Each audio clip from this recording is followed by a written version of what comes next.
Halo, selamat berjumpa kembali di ruang dosen bersama saya Eka Juliavat. Kali ini kita akan belajar mengenai dasar-dasar plat beton bertulang. Ya. Nah ini, ya kira-kira sudah tahu kan ya yang mana yang plat? Ya, yang plat itu nama lainnya sering kalau bahasa awamnya adalah lantai bangunan. Ya. Jadi di mana kita berpijak melaksanakan kegiatan di dalam suatu fasilitas gedung adalah yang sebenarnya disebut sebagai struktur plat, ya. Nah, kalau didefinisikan ya secara teknis, maka plat adalah suatu struktur bidang datar yang semula bidang tengah atau midplane-nya datar, namun ya setelah dia mengalami suatu beban yang arahnya tegak lurus terhadap bidang tersebut, maka dia akan mengalami lenturan.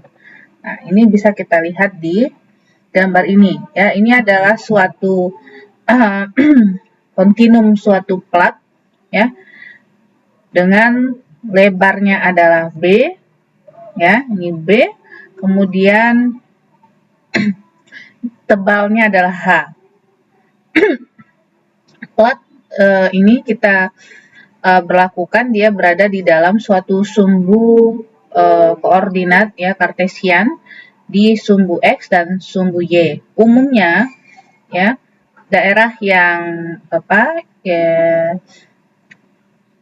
bisa berubah ya, bisa yang ini bisa A, ini bisa B, nanti tergantung kepada ini. Nah, yang disebut dengan midplane itu adalah bidang datar ini yang berwarna biru ini dengan posisinya berada di tengah-tengah ketebalan dari plat tersebut ya, yaitu di setengah H dan setengah A. Dalam perencanaan atau desain analisis plat, maka kita memperlakukan beberapa asumsi ya. Asumsinya mirip-mirip dengan balok ya. Kenapa? Karena dia juga adalah suatu elemen lentur ya, elemen yang mengalami lenturan. Nah, apa saja asumsi yang kita gunakan? Yang pertama adalah bebannya tegak lurus pada bidang tengah atau midplane yang disebutkan tadi, atau dia mengalami atau berupa momen ya. Nah, ciri-ciri utama plat itu adalah ini ya, bahwa ketebalannya jauh lebih kecil, jauh ini ada dua tanda kurung kecil, artinya dia sangat jauh lebih kecil dibandingkan dengan besaran sisi A dan B-nya, panjang dan lebarnya. Nah, deformasi yang terjadi ke arah sumbu X-nya juga kecil, jauh lebih kecil dari ketebalan yang terjadi, ketebalannya ya. Kemudian materialnya di sini kita asumsikan juga bersifat homogen, dan isotropik, dan dia bersifat linear elastik, serta harus memenuhi azas-azas Bernoulli dan Navier. Ya. Nah, ini adalah geometri suatu plat ya. Apa saja bagian-bagian dari plat? Plat itu bisa terdiri atas ya, bentuknya bisa bermacam-macam, ada yang berupa bujur sangkar, ada yang berupa persegi, ada yang berupa setengah lingkaran, ada yang berupa lingkaran ya, dan ada juga yang tidak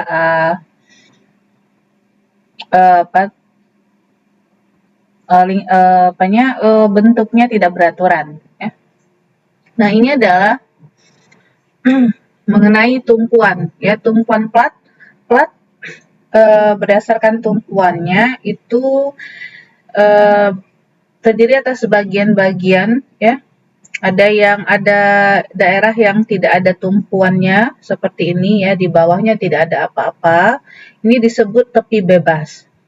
Nah, sedangkan yang daerah yang masuk ke dalam elemen struktur lainnya yang disangga oleh yang ditahan oleh elemen struktur lainnya, misalnya di sini adalah balok ya, maka ini disebut dengan tumpuan jepit ya, platnya terjepit ke dalam balok ini.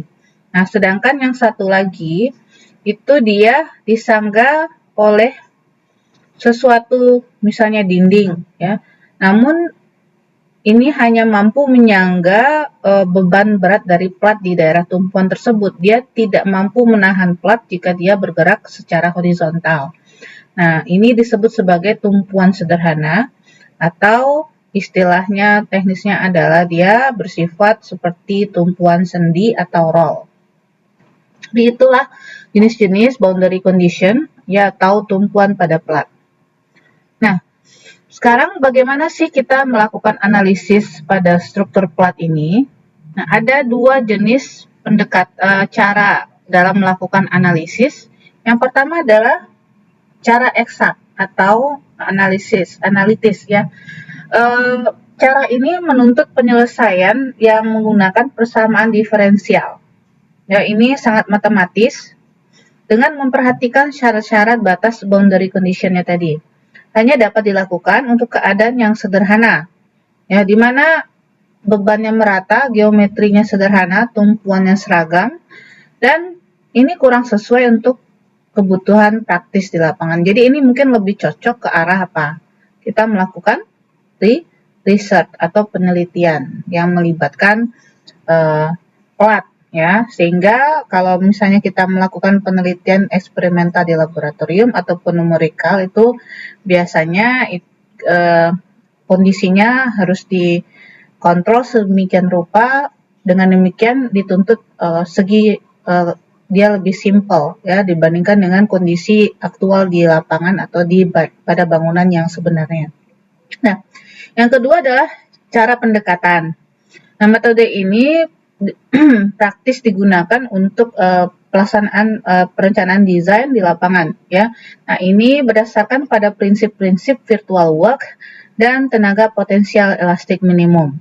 Beberapa pendekatan yang bisa digunakan dalam desain ini atau analitis ini adalah yang pertama adalah pendekatan dengan metode diskritisasi, yaitu menggunakan beda hingga, elemen hingga, atau satu lagi adalah menggunakan applied element method ya, applied element method.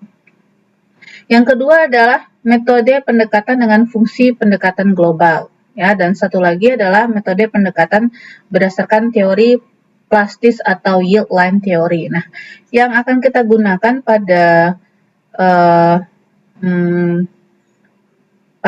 beberapa kesempatan mendatang adalah metode pendekatan cara yang kedua.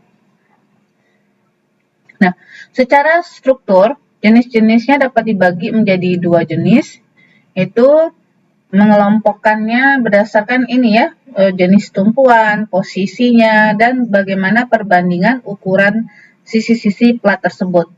Nah, untuk itu dia dibagi menjadi dua jenis plat tersebut ya, plat satu arah dan satu lagi adalah plat dua arah ya, satu arah dan dua arah. Nah, bagaimana plat sistem satu arah? Bagaimana syarat-syaratnya? Yang pertama, umumnya plat ini ditumpu pada dua sisi yang berseberangan umumnya ya, ini. Ini sisi yang berseberangan, dia ditumpu di sini, ditumpu di sini. Sedangkan yang ini bebas, ini tepi bebas. Ini juga ya, ditumpu, ini bebas, ini bebas. Nah, plat yang ditumpu pada keempat sisinya dengan perbandingan panjang dan lebarnya itu lebih besar dari dua ya. Kalau misalnya ini adalah panjangnya, ini adalah lebarnya, maka P per L-nya itu lebih besar dari dua, atau panjangnya itu lebih besar dari 2 kali lebarnya. Nah, itu adalah ciri-ciri atau syarat-syarat suatu plat bisa kita kategorikan sebagai plat satu arah. Nah, ini adalah beberapa contoh plat satu arah, bisa diperhatikan di sini ya, ini ditumpu di sini, di bagian sini bebas ya. Nah, bagaimana dengan plat dua arah? Plat dua arah itu persyaratannya yang pertama adalah dari segi tumpuan, biasanya plat ini ditumpu pada keempat sisinya ya, di sini. Ini keempatnya di sisi ya, ditumpuk oleh di bagian ke seluruh sisinya. Lalu perbandingan panjang dan lebarnya itu kecil sama dari 2 ya, artinya dia minimal dia harus 2L ya lebar ya, hampir sama ya, bujur sangkar biasanya agak mirip ya. Nah, ini adalah plat apa? Plat dengan balok tanpa balok. Ini adalah salah satu contoh plat dua arah ya, ini ditumpu pada keempat sisinya, kemudian P dan L-nya hampir sama dengan 2. Lalu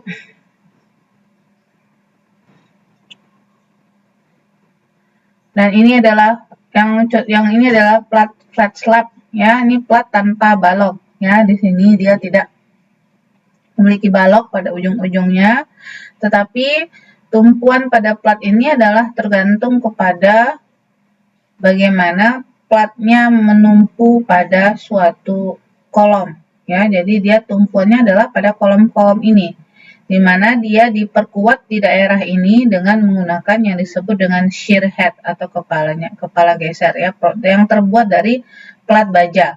Nah, di sini ya, karena dia menumpu di kolom, ya, plat tersebut, maka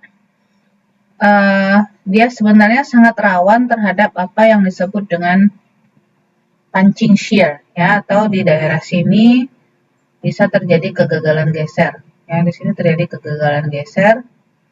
Nah, sehingga nanti ini platnya patah mendadak, ya, geser patah mendadak, lalu turun platnya, dan umumnya juga biasanya dia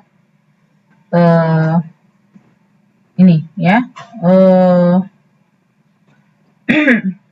peruntuhannya mendadak, kemudian rubuh bersama bangunannya biasanya, ya, karena dia platnya tiba-tiba rubuh, ya, dan jatuh mendadak. Nah, oleh karena itu, untuk menghindari terjadinya itu, kita beri di sini perkuatan berupa suatu profil baja yang disebut dengan shear head. Ya, umumnya jenis plat ini bentangnya besar, antara 6 sampai 9 meter, dan dia ketebalannya sangat jauh lebih kecil dibandingkan plat konvensional, sehingga lebih ringan dan banyak digunakan pada bangunan-bangunan pencakar langit, ya, atau bangunan tinggi lainnya. Nah, ini juga ini adalah plat yang dengan menggunakan drop panel perkuatannya, ya. Ini perkuatannya menggunakan drop panel, yaitu penebalan pada kepala kolom, ya. Kolomnya ditebalkan, ya, sehingga dia bisa meningkatkan kekuatan geser platnya di daerah tumpuan kolom. Nah, yang ini adalah suatu sistem waffle slab, ya, sistem rusuk joist dua arah, di mana lantai gridnya dibentuk dengan menggunakan fiberglass atau metal foam atau cetakan metal dari baja atau sejenisnya. Nah, plat ini dia cukup ekonomis, ya, dengan bentang antara 7,5 sampai 12 meter. Nah, dia berbentuk waffle, ya. Ingat kalau kue waffle, ya, bolong-bolong, ya, seperti ini di bagian tengahnya. Nah, ini gunanya apa? Dengan ketebalan yang mungkin hampir sama dengan tebal plat konvensional, nah, plat seperti ini menjadi jauh lebih ringan, karena pada daerah-daerah yang tidak memerlukan penulangan, posisi penulangannya kosong, ya, itu bisa kita rancang tidak ada betonnya, ya, dia menjadi lebih ringan karena volume betonnya berkurang dengan adanya lubang-lubang ini. Nah, sehingga dia bisa digunakan untuk bentang yang lebih panjang dibandingkan dengan plat konvensional, ya. Nah, bedanya apa? Nah, pada plat waffle atau joist itu tidak boleh ada lubang di daerah sekitar kolom. Nah, sehingga nanti daerah sekitar kolomnya ini menjadi lebih besar kapasitas gesernya dibandingkan dengan daerah-daerah lain, ya. Nah, oke, nah sekarang kita masuk ke yang lebih intinya, ya. Nah, dalam menganalisis plat dua arah, ya, dapat kita gunakan beberapa metode, antara lain yang pertama disebut dengan metode coefficient moment, kemudian ada metode direct design method atau perencanaan langsung, kemudian ada metode portal equivalent atau equivalent frame method, dan satu lagi adalah metode garis leleh atau yield line method. Nah, di dalam SNI 032847 baik tahun 2012, 2019, nah, ditawarkan umumnya adalah dua alternatif pendekatan. Yang pertama adalah direct design method, ini, ya, yang SNI, kemudian yang satu lagi adalah equivalent frame method atau metode total equivalent. Nah, sebelum nanti kita masuk dalam mungkin video berikutnya mengenai salah satu metode atau dua salah metode, ya, Nah, salah dua metode. Nah, di sini kita coba pelajari dulu persyaratan-persyaratan umum untuk plat ya, terutama adalah sistem plat dua arah. Nah, persyaratannya di sini yang kita fokuskan adalah penempatan tulangan ya. Nah, yang pertama, luas tulangan plat pada setiap arah dari sistem plat dua arah itu ditentukan nih ya dengan meninjau momen-momen pada penampang kritis. Nah, kan tetapi luas tulangan minimum untuk menahan susut dan suhu harus tetap dipenuhi. Jadi walaupun nanti ya oke lah kita pakai momen pada penampang kritis, kemudian tulangan platnya kok sedikit sekali ya. Tetapi tetap harus kita mengingat ya bahwa luas tulangan yang tersedia itu tidak boleh lebih kecil dari luas tulangan yang dibutuhkan untuk menahan susut akibat beton, dan suhunya juga harus terpenuhi. Dan yang kedua, spasi tulangan pada penampang kritis itu tidak boleh lebih dari 2 kali tebal plat ya. Jadi S-nya itu harus lebih kecil atau minimal sama dengan 2 kali tebal plat ya. Jarak spasi tulangan. Nah, kemudian yang ketiga, tulangan momen positif pada tegak lurus ya, positif yang tegak lurus tepi tak menerus ya, itu harus diteruskan hingga mencapai tepi plat ya dan ditanam ya tulangan momen positif ya. Nah, dapat dengan bengkokan, caranya untuk menanamnya bisa dengan menggunakan bengkokan, dan dia panjangnya bengkokan atau penerusannya itu minimum sepanjang 150 mm ke dalam balok tepi, kolom atau dinding. Ya, jadi nggak boleh kurang dari itu ya, harus lebih besar dari 150 mm ya, harus masuk ke dalam balok. Jadi kalau kita punya plat, lalu di sini ada ini momen positif ya, kalau kita punya momennya kan seperti ini ya, plat ya, ini positif, ini negatif kalau kita lakukan analisis pada plat. Nah, ini yang disebut dengan daerah tulangan pada daerah momen positif. Nah, yang ini tentu dia positif, dia ada di dia harus menahan lenturan ya, biasanya lapisnya 2 nih. Nah, ini ada balok, maka ini harus diteruskan sepanjang 150 mm minimum. Nah, lalu kalau misalnya harus dibengkokkan ke dalam ya, dibengkokkan ke dalam balok, atau kalau bertemu di sini dengan kolom maka harus dimasukkan ke dalam kolom 150 mm ya. Nah, berikutnya sedangkan tulangan momen negatif yang tegak lurus tepi tak menerus juga harus dibengkokkan ya. Jadi dua-duanya, semua tulangan ya, baik yang positif maupun negatif ya, itu harus pada daerah yang bertemu dengan tumpuan balok, tepi, kolom ataupun dinding, itu harus masuk ke dalam sejauh minimal 150 mm. Kemudian syarat berikutnya adalah bila plat tidak memiliki balok tepi atau dinding pada tepi tak menerus, atau platnya berbentuk cantilever pada tumpuan, maka pengangkuran tulangan harus dilakukan ke dalam plat itu sendiri. Jadi kalau misalnya ini kita punya plat ya, lalu di sini baloknya ya. Nah, kalau misalnya ini adalah tulangannya, maka di sini harus kita teruskan ya, ini panjangnya minimum adalah 150 mm. Nah, kalau misalnya ini adalah tepi bebas atau dia cantilever, maka ini harus dibengkokkan ke dalam juga, harus 150 mm minimum. Ini bengkokkan ke dalam. Pada plat dengan balok yang membentang di antara tumpuannya dan nilai alfanya atau kekakuannya adalah besar dari 1 ya. Ya, ini ya.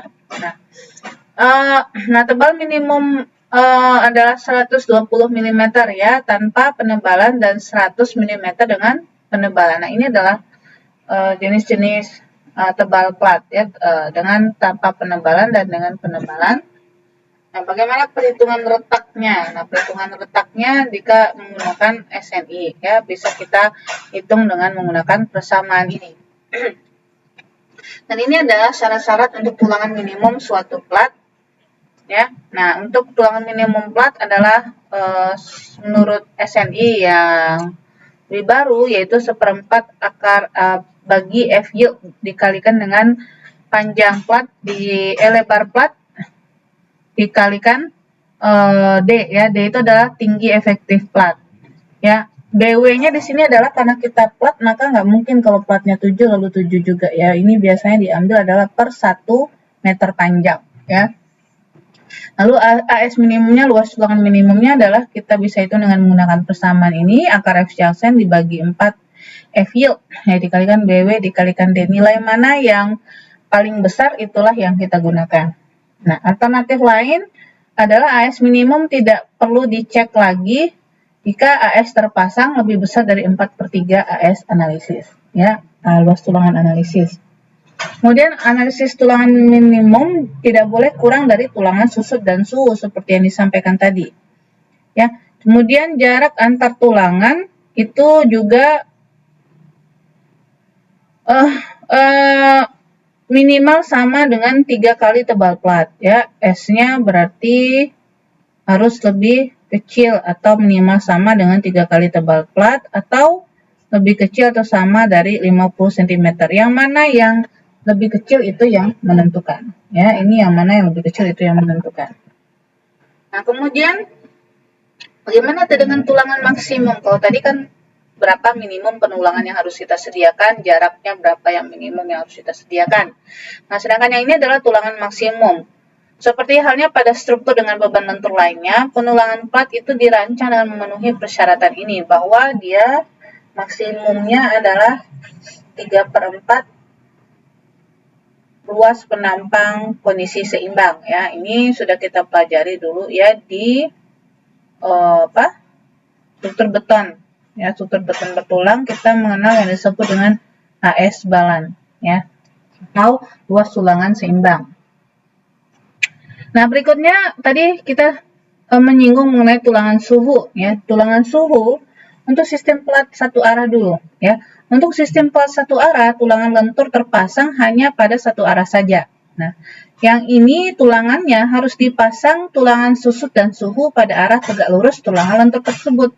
Jadi kalau misalnya ini ya, inilah tulangan susut dan suhu tegak lurus terhadap arah tulangan utama ya. Dimana inilah persyaratan detailnya, bahwa tulangan suhu susut tersebut haruslah berupa tulangan ulir atau deform ya, nggak bisa tulangan polos.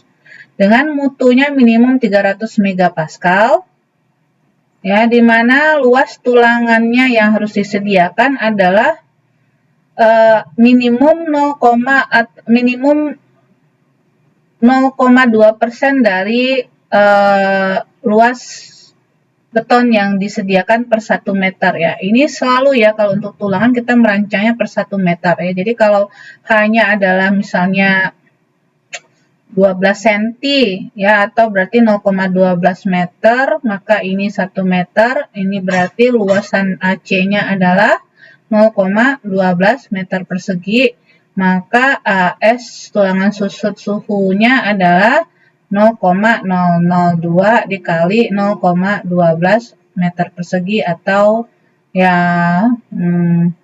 120 mm persegi ya, segitu luas tulangannya ya. 0,2% dari beton, luas beton per meter panjang.